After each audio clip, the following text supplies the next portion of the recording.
Welcome back to another episode of Clark and Addison Born into the Ivy. I'm your host, David, and this is Eli, your other host. He's way cooler than me. But No.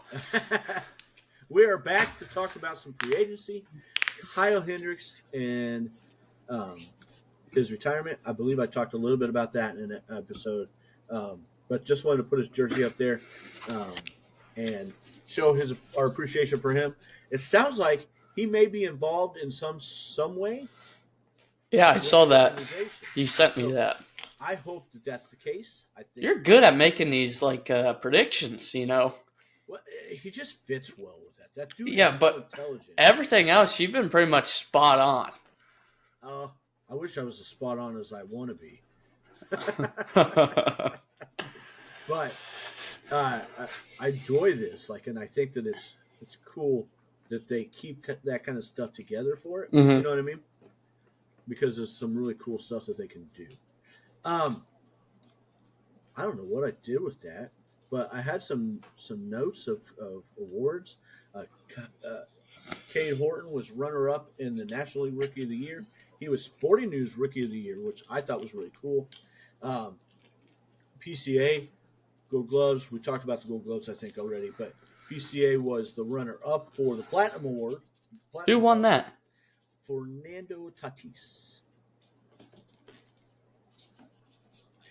Tatis is really good out in the outfield, in right field. Not better PCA. But I'm not trying to belittle any position because I can't play like these guys. Any of them. I get that. But isn't that like the easiest defensive position? Right field. Oh yeah, right and left. I think it's easier than left. And Yeah. I may be nitpicking a little bit here. Depends on the ballpark. Fair. That's a really good point. Mm-hmm. But since this is a Cubs podcast, we're going to talk about Wrigley. And I think right field is a tough place to play at Wrigley. Tougher than a lot of places, but I think left is tougher. Yeah, there's that big open gap in left. Yep. It's not nearly as big, though, when you got PCA Yeah, out there. right. Quick note, did you hear that PCA prefers to be called Pete? Like, if you're talking to him in a conversation, he'd prefer to be called Pete. Rather than PCA? Yeah, doesn't really like that. Totally gets fans and everything, like, you know what I mean? But interviews and like stuff. If he's talking in an interview with a reporter and everything, he would much prefer to be called Pete. Yeah, So he probably just wants to be treated as a human. Yeah, I think he just wants to be just a guy. Yeah. Like the dude seems so much fun. He's a I very would mellow love dude. to know that guy, and it has nothing not because I'm a Cub fan or like that. I mean, obviously, it probably is because I'm a Cub fan. That's how I know the guy. But he just seems like a cool dude. Cool. Very respectful Yeah. guy. Have you listened to him talk about his pregame music? No. It's like Bob Marley and all that. That's awesome, man. He listens to mellow music before the game. That's awesome. Yeah, it's pretty Knowing cool. who his parents are, that's not too surprising. Yeah, being a California kid. Yeah. Great dude, though, man. So we're going to talk about free agency. We're going to talk about what we think, some of the things that we think the Cubs might be into, and then we're going to come back and talk on the next episode in a couple of days and kind of drill down a little more and talk about trade targets with that. So Shota has also accepted a qualifying offer. Kyle Tucker rejected it. I would have been absolutely floored if he had not. I mean, you're facing a $300, $400 million contract. I don't blame the guy for rejecting that. Because at the end of the day, we all want to make as much money as we can, take care of our families, because, we all need $400 million to do that. Yep, absolutely. Again, not hating on the players for it. Not at all. Get yours just like we all would get ours, too. You know what I mean? Mm-hmm. But good Lord. Man, that's awesome for him. It ain't going to be with Chicago, though. Kyle Tucker's not staying with the Cubs. And in many ways, I feel like that really sucks. But it's not a shock at all. So I think that we all need to stop trying to pretend like it's a shock and just accept it for what it is. I think you're kind of excited about what they can do with that other month. Oh yeah, I'm excited to see what they do. So with Shota accepting the qualifying offer, this now gives the Cubs, I believe it is 7 starters, guys capable of starting. I don't think it's 7 full starters, but it's 7 guys who are capable of starting.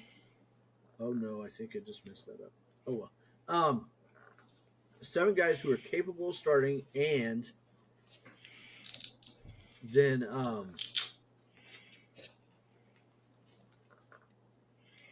yeah. Still, there's about $50 million that they can play with to add. So they need to reload the bullpen. There's not much there. And same with the bench, really. You know what I mean? Mm-hmm. So they have Matthew Boyd, Cade Horton, Jameson Tyone, Colin Ray, Javier Assad, Justin Steele, and then add Shota. I'm still very, very hopeful that they're going to add another starting pitcher.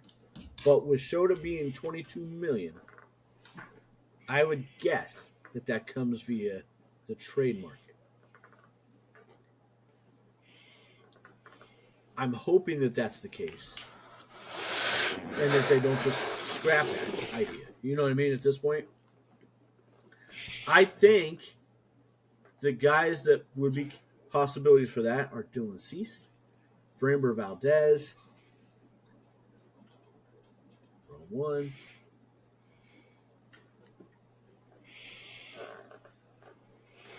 Michael King, Ranger Suarez, Tatsui Imai, who I'm actually really excited about that possibility.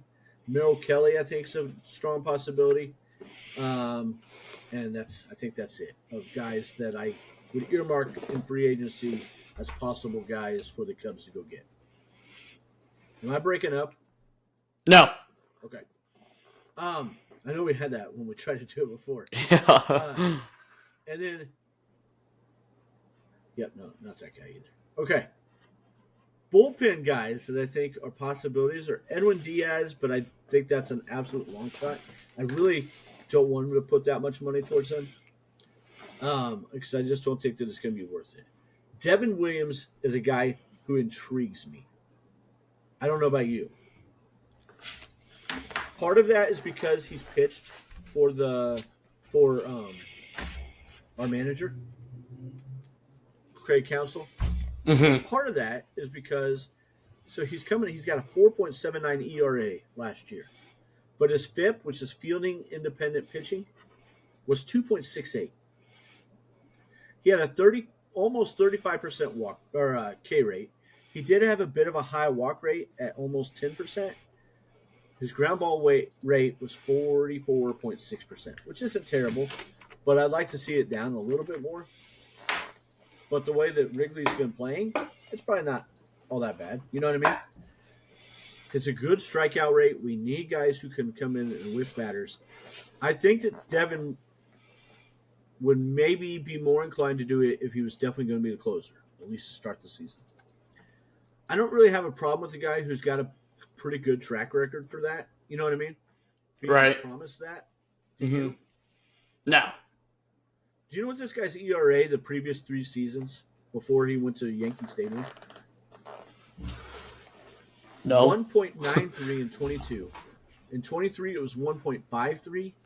And in 24, it was 1.25. Jeez. His FIP in those 3 seasons was 2.01, 2.66, 2.06, and then again this year it was 2.68. That's incredible. His expected ERA in the last 4 seasons, 2.04, 2.66, 2.09, and 3.11. So this year his expected ERA was 3.11, and he had a 4.79. The Yankees sucked defensively, by the way. They are not a good defensive team. They're actually a pretty terrible defensive team. I think any pitcher you bring into Wrigley They're going to do better. It's going to be way better just because of the defense, let alone the ballpark difference or any of that. And who knows? The ballpark difference may not play the way we are used to now after the last couple of seasons. It may turn into the ball blows out all the time. The wind's blowing out. I don't know. Nobody knows. But I know that this is a kind of guy, unless he gets too expensive, as a good shutdown closer, I think is worth trying to get on a 1 or 2 year deal. What do you think? Say that one more time. Sorry, I was looking at some of the free agents. Oh, you're good. I think that he's worth trying to sign to a nice deal, don't you? Oh yeah. Devin Williams. Oh yeah. I don't think they're going to shop in the high end of, like, they're certainly not going to be in the high end of free agency for relief pitchers. But I feel like this guy may be a mid-level guy. I agree. He'd be great, especially if we don't get Brad Keller. So Brad Keller, I heard rumors about some teams are talking about him as a starter, possibly. And if that's the case, I think the Cubs are out. Mm-hmm. Because they don't need another possible guy for that. They need somebody like a definitely high-end starter. If Brad Keller, I would love to see them sign Brad Keller at 2 years, $20 million. I think he's worth putting $10 million into for the bullpen. Oh yeah. And that would bring us to $41 million. But I'm 100% good with that. That's, again, if they're trying to get to like that 235 to 240 million. You know what I mean? Mm-hmm. Devin Williams is projected on MLB trade rumors 4 years, $68 million.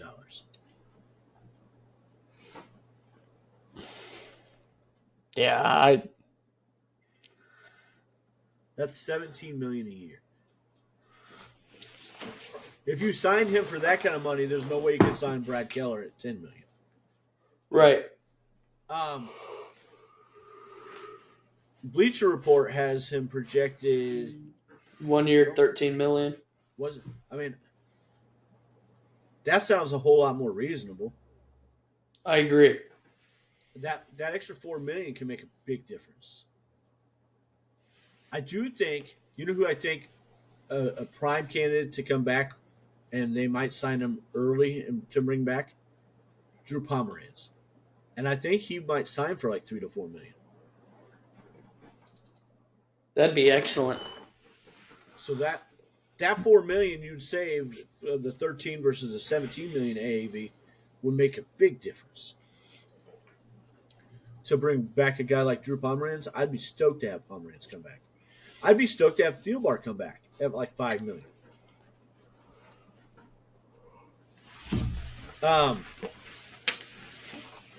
But of the high-end relief pitchers, he's really the only one I would want, I guess.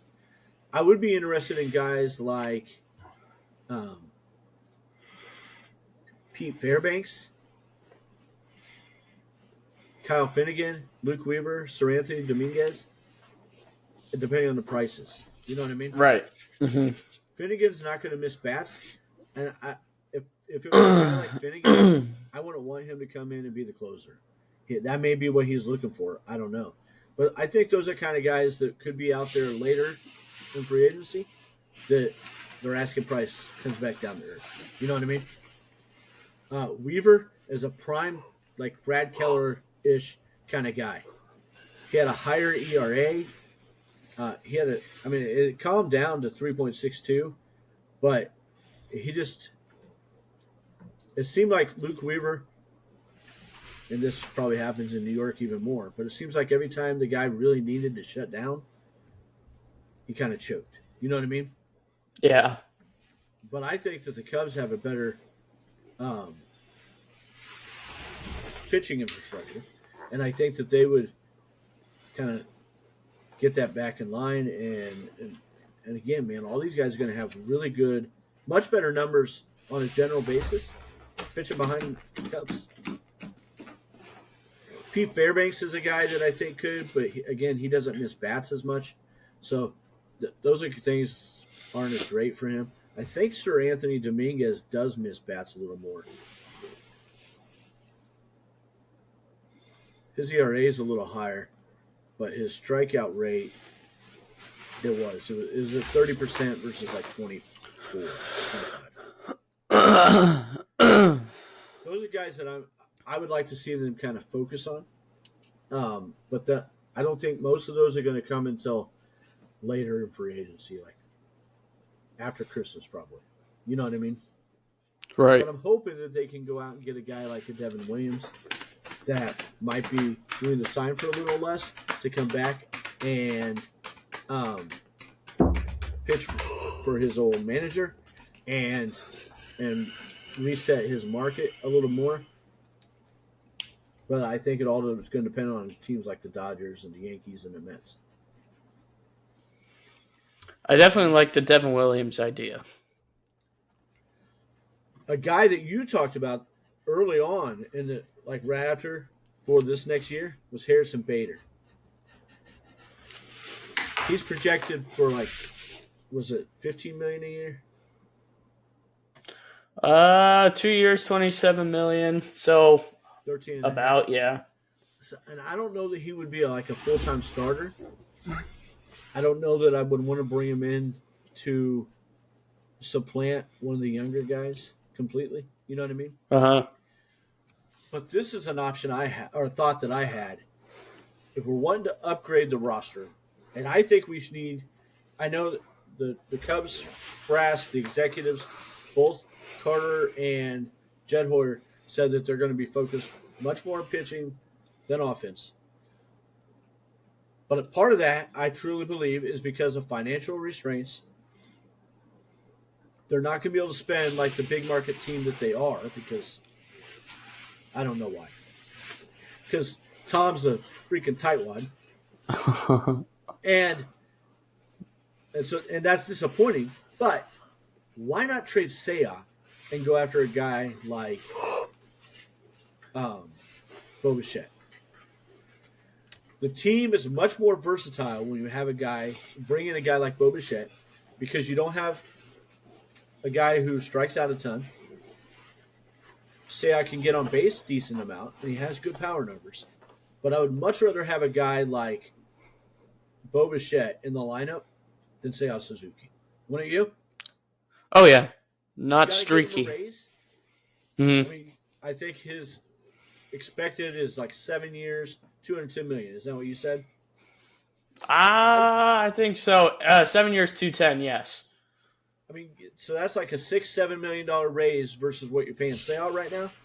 But that's a hell of a better bat, than what we have with Seiya Suzuki.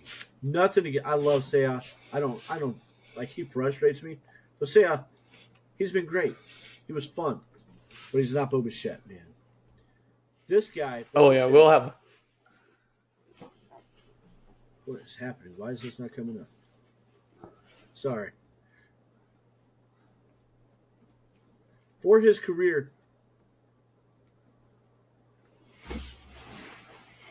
Bo Bichette is at 294. He has 111 home runs. He's never topped more than 29, but he hasn't hit 29 since 21. Last year he had 18, but he was still coming back from being hurt. Yeah, his PCL. And he still hit 311. This guy solves two problems with one bird.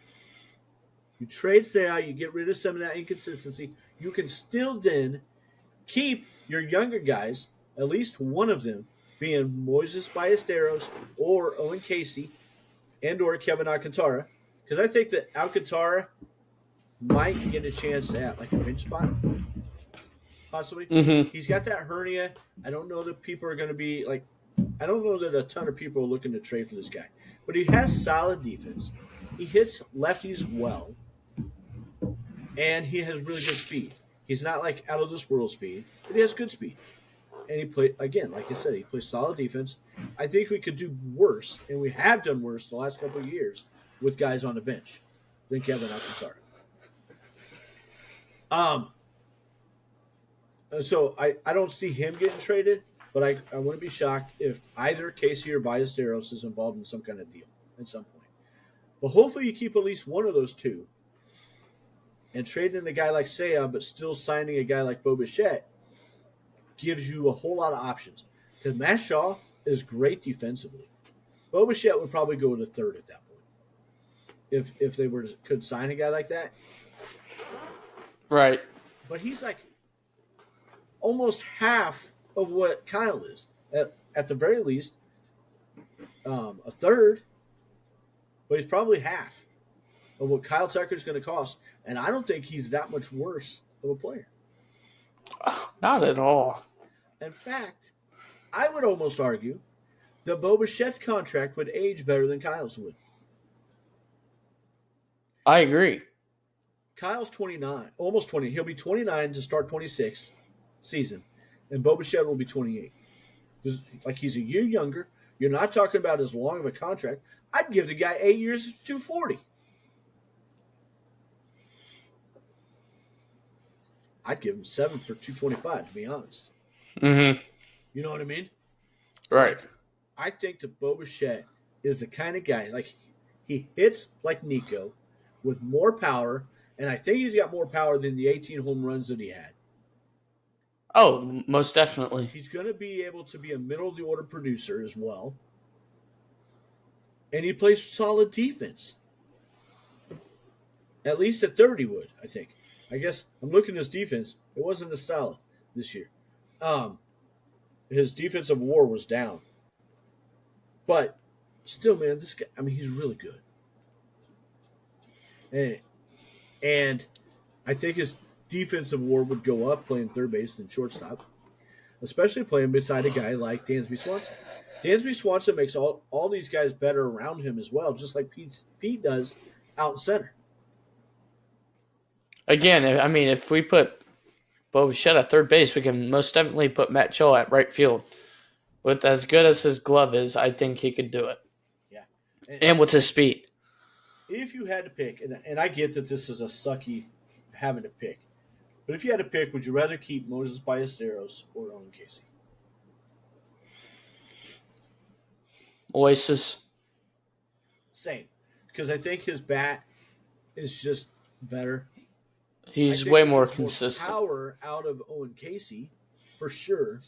But we don't want power. And Owen Casey, like, both of them are supposed to be quote-unquote suspect defensively. Ballesteros, it's more about just at the age he's at and being a catcher. Like, there's so many idiosyncrasies. So let's keep him on the roster to learn some of that and maybe spell the other guys at times, or the other guys can play DH on occasion and get a little more rest, but keep their bat in the lineup, Amaya and or Kelly. And then go from there and see how that works. Because I think Ballesteros is just starting. I think that bat, especially in Wrigley, is going to hit really. It's going to hit well. Because he hits nice line drives that don't hover like Seiya's do. You know what I mean? And nothing against Seiya. Like, I just think Wrigley's a bad spot for Seiya, to be honest. Because the guy's got so much power. And he hits the ball so hard with so much power that the ball just stays up. Where I think Ballesteros, it's more of a line drive that bloops in, or if he does hit that hard, it gets to the gap faster. You know what I mean? Right. So, I just think that this is a better lineup, and I really hope that they listen to this, but y'all know they ain't going to, and that's okay. But it's just a much better lineup, and you're only adding like $6-7 million a year that way. And I think Seiya Suzuki, he has a no trade clause. I acknowledge that, but I think he would be very open to the possibility. He'd probably be bummed, but I think he'd be open to the possibility depending on the team that he was being traded to. I'll shut up and let you talk and tell me if you think I'm crazy or if you really like this idea for the lineup. I'm just trying to think what we could trade him for. I know the Dodgers would really like to have him. Honestly, man, I would want to trade him for pitching or to screw the Dodgers. Don't trade him to the Dodgers. We can get something good. Lower level minor league. Like Glanslow or whatever his name is. For Glasnow. For Seiya? The Cubs would, I think. Uh huh. But there's no way the Dodgers are going to. You don't I think just- so? No. I think they'll listen to Shohei Ohtani. I don't think the Dodgers are going to. They may trade him for like minor leaguers Mm-hmm. for him, but I don't think they're trading from their major league. They're not looking to subtract from that pitching staff. They're looking to add to it, and they're going to. Now I already saw a thing that said that they're in the market for relief pitchers, closers. That team. I hate that team, I do man. too. And so Kyle, what is your prediction where Kyle's going to go? Blue Jays. I think you're right on the money, Yeah, that's what I think. especially since Bo Bichette's not signing with them this year. I think that Kyle Tucker has a 90% chance of going there. So if the Blue Jays do not sign Kyle Tucker, I do think they'll keep Bo Bichette. But I don't think that they'll keep both of them. Uh-huh. Right. And so, honestly, that's why I want them to go, and that's why I think he goes. The other possibility, I don't think that the Yankees and Red Sox will get him. I don't think they'll go quite as high as the Dodgers and the Blue Jays will.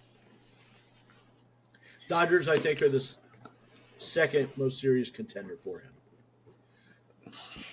If that's the case, though, and he doesn't go to the Red Sox, I think the Red Sox would blow Kyle Schwarber up. Oh, yeah. And I love the nostalgia part of bringing Kyle Schwarber back to Wrigley. I just don't think that it makes as much sense as a guy like Bo Bichette. Because I think it's the same problem as with Seiya, only worse defensively. I love Kyle, but the dude is not a defensive player. No. And same with Pete Alonso. Because you're not He going to lost that privilege on the Cubs, actually. Seiya. No. Kyle. Yeah. Yeah. Like the same thing with Pete Alonso. I just I don't think that it adds. Like, he's not a great defensive player. He's a great hitter and a masher, but I think the Red Sox get one of those two guys at that point: Pete Alonso or Kyle Schwarber. I want them to make moves now. I'm excited to see where I don't think these anything's players gonna go. start until they do the winter meetings here in about. I think it's in 2 weeks. Right, but still, I want it to happen now. now. See some things now that the qualifying offers have happened. Mm-hmm. That may very well be. Also, so there's one other thing, and then we'll leave everybody alone. But unless do you have anything else? No. So the non-tender deadline is on Friday, and so the Cubs only have 7 players who are already signed, guaranteed contract, but they have lots of guys who are pre-arbitration or arbitration eligible. But they can offer a contract or not. So that's what the non-tender deadline is for anybody who might not know.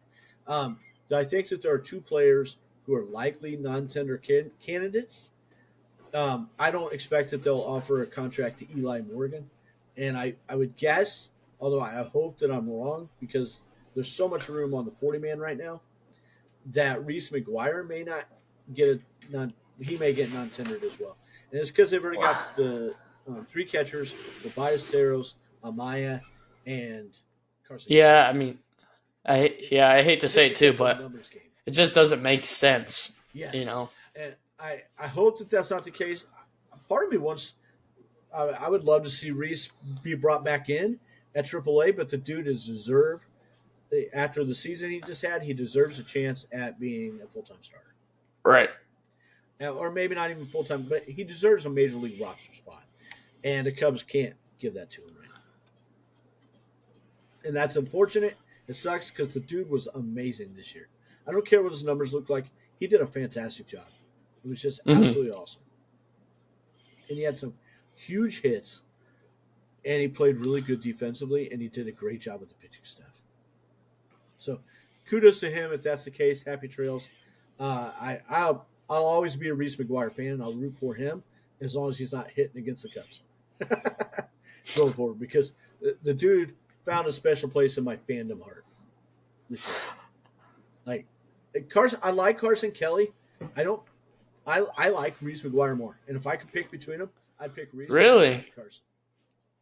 I guess like Carson Kelly strikes out a lot, but I love Carson Kelly. I'm not trying to I love Carson Kelly defensively so much. Yes, Carson Kelly is incredibly underrated defensively, but I think McGuire is too. And I think McGuire does just as well as Kelly does.